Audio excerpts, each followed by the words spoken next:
experience climate change, or are we going to leave the earth in the same way we have received for our future generation? Do we think that we should reduce the fossil fuel consumption? If you have questions related to energy transition, or what is green hydrogen, or options of cleaner fuel, then you are at the right place. I'm Nasreen. I have more than 15 years of experience, and I have worked for more than a decade in hydrogen sector. I'm very passionate about this energy transition, and I will share the role of green hydrogen in the energy transition. Before I proceed with my presentation, I would like to show you something. These are the pictures that is like, coming up in recent news pages and all. So this is taken from Germany, where the recent deadly flood has caused too much of damage. You can see maybe someone's first car or favorite car, and it gives a glimpse that how much damage they have done to the area. Similar photograph is from Spain, and recently, this month only, there was a mega fire, and the expert has claimed that the reason for both the incidents, it's not only both the incidents, but we are experiencing globally many more incidents like this. And the experts are saying that the main reason for these kind of things is climate change. So before I say further, I would like to quote a statement from my very favorite historian, Robert Swan. He has said that the biggest threat of our planet is the belief that someone else is going to save it. So that is something. So climate change is there. We are observing this. We are hearing the news. And then what to do? That is a big question. So today I will discuss what is climate change, effects, greenhouse gases, what is the international approach, sustainable development goals, what is this net zero emission target, and energy transition, what is the role of hydrogen. We hear many times the shades of hydrogen, different colors. So what are these colors? What is green hydrogen? What is Netherlands Action Plan? And as an individual, what we can do to contribute to this climate action. First, I would like to, though the previous speaker has already covered many parts, I would like to briefly state what is climate change. So the Earth has become warmer by more than 1 degree centigrade from pre-industrial era. So that is also known as global warming. This term we have heard from school days, that global warming is there and the temperature is rising. But is it going to be like a very pleasant, warm place and we are going to enjoy? No, it's not the case. The weather is becoming more extreme and rather unpredictable. So that is the main problem. What are the causes of this climate change? So greenhouse gases are the main reason for the climate change. Apart from that, gases emitted from household appliances, agriculture and change in land use, and deforestation is also one of the major reasons for climate change. For the effects of climate change, there are many. I have listed a few of the effects, like we are hearing about water shortage or droughts, catastrophic coastal floods, snowfall, and the intense storms, heat waves, rising sea levels, melting glaciers. And it's not limited to the natural condition, but there are health issues. People are facing asthma and other lungs and heart disease because CO2 is more in environment and we are having more smoke in the environment. It's not limited to human only. Sea life is also suffering because more acidification is there, and animal life is also suffering as too much heat and less plants is making their life difficult. And it is also a reason for difficulty in growing crops. So it's like, it's not giving only one reason to act there. It's affecting everybody throughout the world. It's not like, the developing countries are suffering and developed countries are not. Everybody will suffer. So this is something like a very severe condition and we need to act on this.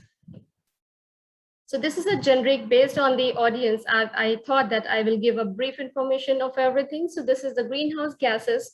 What is greenhouse gases? It's CO2, methane, nitrous oxide, and some chemicals like chlorofluorocarbons are greenhouse gases. What is the rule? Whenever we receive the heat from sun, a little bit of it is trapped by these gases. So little bit absorption was always good because that keeps the earth warm enough to sustain life. What happened as we move towards more industrialization, we started using burning more fossil fuels. We started because of the land requirement, we started doing deforestation, and for that reason the CO2 amount has increased, the methane amount has increased in the environment, and for that reason there is an extra heat trap in the atmosphere, and for that reason the temperature is increasing. Now, this is not a new issue. It has been acknowledged long back. And as the previous speaker already explained that, the UN was working, is still working, and then like many policies, treaties were already in place, but then also the results are not up to the mark. So if I start stating, though the policies were long before this 1992. The important milestone was like a UN Framework Convention in 1992, and it encouraged the countries to establish the greenhouse gas emissions and CO2 generation to limit the CO2 generation. Another one was Kyoto Protocol. That was also aimed for the commitment from countries to take appropriate action. Paris Agreement is something, it was a major milestone, and most of the countries where the government and everybody heard about this agreement, and it set a limit that the global warming should not go above 2 degrees centigrade. Otherwise, the effects will be drastically dangerous. So that is the thing, but the aim is to maintain it to the maximum of 1.5 degrees centigrade above the pre-industrialization level. Then the UN has also set this SDG, that is the Sustainable Development Goals. So UN has set multiple goals. Out of 17 goals, 2 goals are very much related to climate action. One is named climate action, and the other one is affordable and clean energy. The reason I connected it here, because we know that the gases emitted by fossil fuel is one of the major reasons for climate action, climate change. So we need clean energy, and this sustainable development goal is going to help, combat this climate change. So these are the goals and the policies, and every government has a national hydrogen mission, renewable energy projects. They are supporting R&Ds, and multiple things are being done. But there is a very impressive statement. International Energy Agency has declared, has shared that despite many pledges and efforts by government to tackle the cause of global warming, CO2 emissions from energy and industry has increased by 60% from the UN Framework Convention, which was declared in 1992. So we discussed a lot on this climate change. We discussed a lot about global warming, but then also we observe the global CO2 emission has increased. So this is a high time. Everybody has to understand the severity of the problem, and we have to act now. So the main factors to reach the goal of net zero emissions, we need to utilize maximum possible green and clean energy. Technical innovation will play a major role in this. The reason whenever we shift to new technology, initially the price, let it be solar, initially the price was really very high. The more we start to use manufacture, the price goes down. So it's directly related to the scaling up. As we produce more, the price will go down. But it's like chicken egg situation. We want to do something, but we won't like when it will be cheaper, but it will be cheaper when we are going to use it more. So this is the case with renewable energy. So in this, we have options for technical innovation to increase the efficiency to meet the net zero emission, and reduction of the fossil fuel use that everybody knows. Now, if you look at this picture, I have stated that, greenhouse gases have multiple, contributors, but 82% of this greenhouse gases constitute of CO2.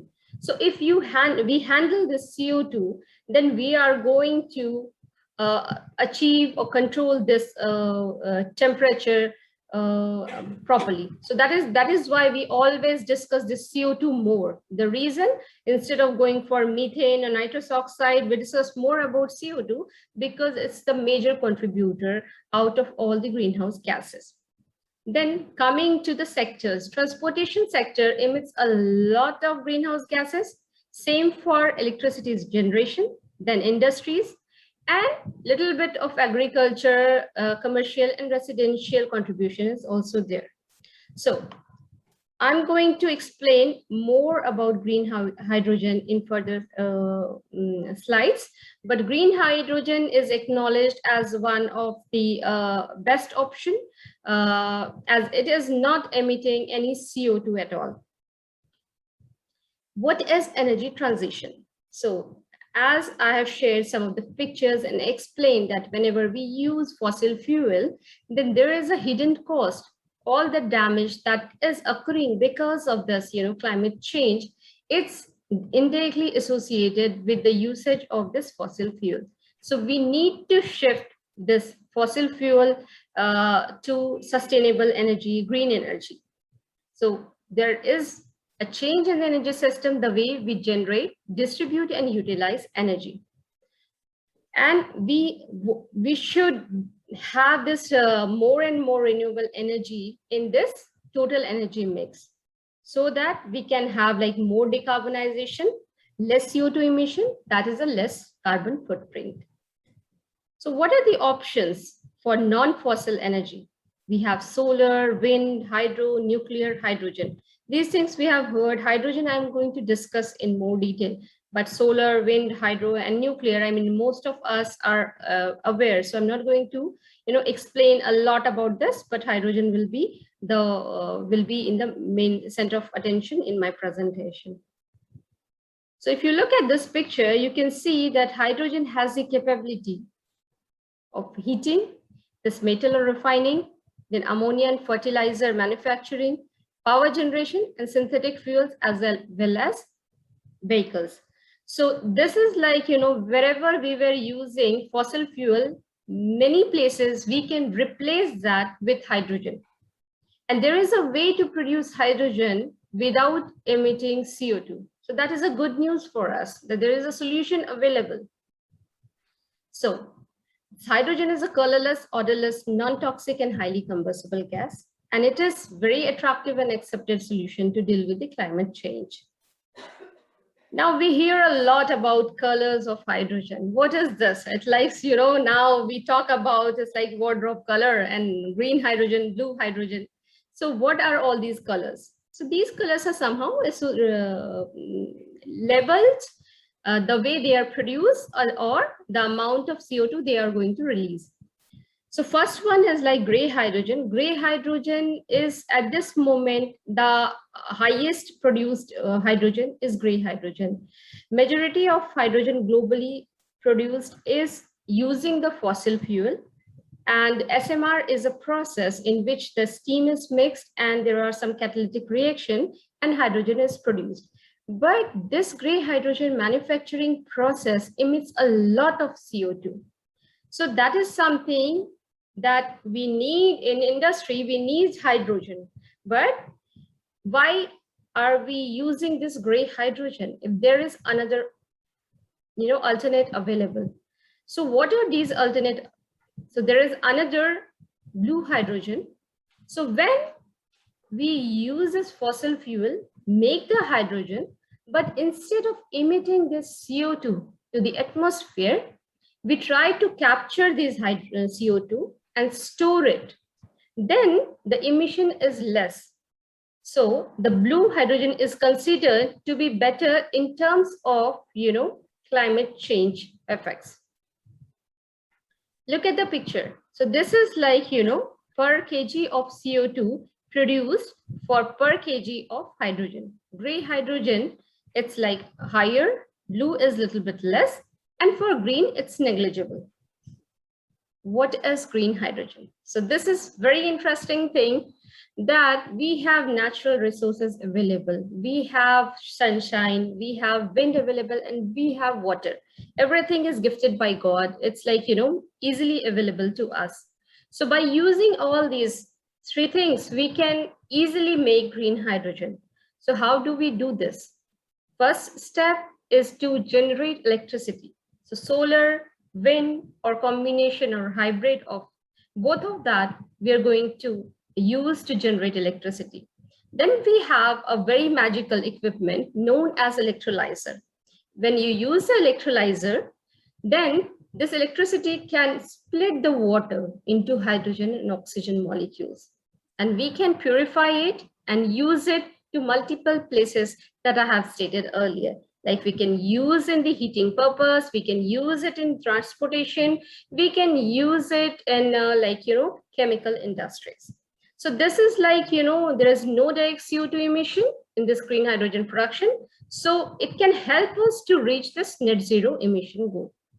Now, I would like to add that there is always a debate that how can we change it? We are using, there are plants, there are energy demand. We can't switch directly from gray hydrogen, which is like established technology, and everywhere, like 95% of gray hydrogen is being used globally. So how can we shut all the plants or all of a sudden start using green hydrogen? In my opinion, we don't need to do this. We have to slowly, because we have, like, instead of gray hydrogen, if there is a possibility to absorb, to store the CO2, so we should switch to this blue hydrogen. We should try to emit less and less until the time we have like more infrastructure ready, we have like more advanced electrolyzer. We are not going to completely shift, but our ambition should be like that, that we should move towards green hydrogen in future. So there is always a debate, like, all of us are done. If we shut down all the plants, can we manage, the energy demand? No, at this moment, we are not prepared for that. But we need to understand that based on this situation, to save our planet, we need to take this path. And for that, we need to do more technical innovation. We need actions to reduce the price of these magical equipment that I said, that electrolyzer and other, the associated components. So this is like a necessary step to do. Now, this is the Netherlands action plan. So as every country is very much concerned, so in the mitigation plan, Netherlands government has also included all the major points like reduction of greenhouse emissions, renewable energy, the sustainable mobility industry, horticulture, and this agriculture as well. Now, this is like where to find the hydrogen projects in Netherlands. It's a good thing that government has already recognized and supporting a lot of, hydrogen projects and the renewable projects. So the ambition of NL government is to reduce the CO2 by 50% by 2030 and net zero, that is zero emission by 2050. So for that reason, you can see it's like, everywhere the projects is coming from north till south. So that is a good thing. But this is all what I have discussed is based on the government approach or what is the technology available. Now coming, what can we do as an individual to combat this climate change? So we can do a lot, a small step can bring a big change. So whenever we go out, we want to buy any device, we need to be mindful that, ultimately we are going to utilize this energy, and we need to be very careful that we should try to reduce the CO2 emission as much as possible. So we should go for this energy efficient devices. We have to save energy, we have to save water. And whenever we get a chance to use renewable energy, if we can install a solar panel, we should do it. We should not wait like, someone else will do. So whenever there is a possibility, we should try to reduce the carbon footprint. Then this is the 5R, very important R tool. That is like, if it's not required, let it be your cloth or any household item. If we don't need it genuinely, then we should refuse to buy. And then reduce the consumption. Whenever we can reduce something, we should reduce. Reusing, repurpose, and then recycling will save a lot of energy.